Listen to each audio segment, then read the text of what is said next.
একটা বোয়াল মাছের ভাপা বানাবো। তো দেখুন এই যে মাছগুলো পুরো একদম পরিষ্কার করে ধোয়া হয়ে গেছে। আর এখানে মশলা রেডি। এখানে হচ্ছে পেঁয়াজ বাটা, সর্ষে বাটা, পোস্ত বাটা আর কাঁচা লঙ্কা চিড়ে নেওয়া হয়েছে। বাকি কী কী দেবো সেটা আপনাদেরকে দেখাবো। তো এখন মাছগুলো কি ভাজা হবে না, মানে কাঁচাই হবে, তাই? আচ্ছা আচ্ছা, ঠিক আছে। দিয়ে দেবে এর মধ্যে শুকনো লঙ্কার গুঁড়ো, একটু বেশি করে দেবে, বেশ ঝাল ঝাল না হলে কিন্তু ভালো লাগবে না গাইস।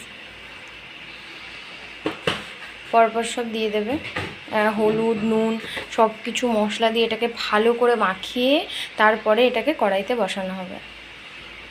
হলুদ দিয়ে দেবে পরিমাপ মতো, আর দিয়ে দেবে নুন।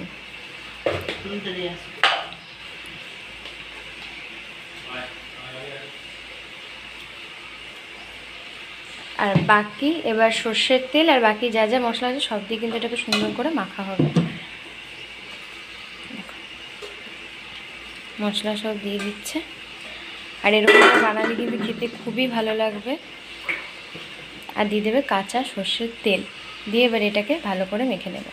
দেখতেই পাচ্ছেন কতটা পরিমাপে সর্ষের তেল দেওয়া হয়েছে, অনেক। তো এইভাবেই কিন্তু এটাকে সুন্দর করে একদম মেখে নেওয়া হবে। আর দিয়ে দেবে অল্প কয়েক দানার মতন একটু মিষ্টি।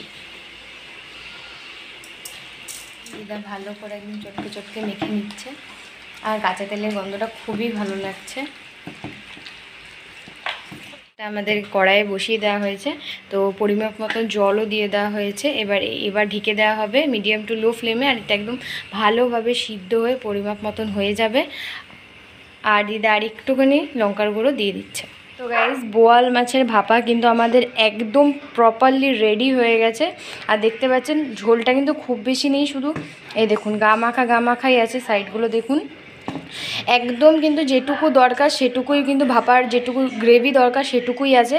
আর প্রপারলি মাছটা একদম খুব সুন্দরভাবে একদম সিদ্ধ হয়ে গেছে গাইস। এরকম বোয়াল মাছের ভাপা রেসিপি আপনাদের কীরকম লেগেছে সেটা কিন্তু অবশ্যই কমেন্ট করে জানাবেন। আর ভিডিওটা যদি ভালো লেগে থাকে তাহলে লাইক করবেন, শেয়ার করবেন, আমাদের চ্যানেলটা অবশ্যই সাবস্ক্রাইব করবেন, বেল আইকন ক্লিক করবেন এরকম নতুন নতুন ভিডিও সবার আগে আপনার কাছে পাওয়ার জন্য গাইস। আজকের জন্য এতটুকুই, আবার দেখা হবে পরের সপ্তাহে।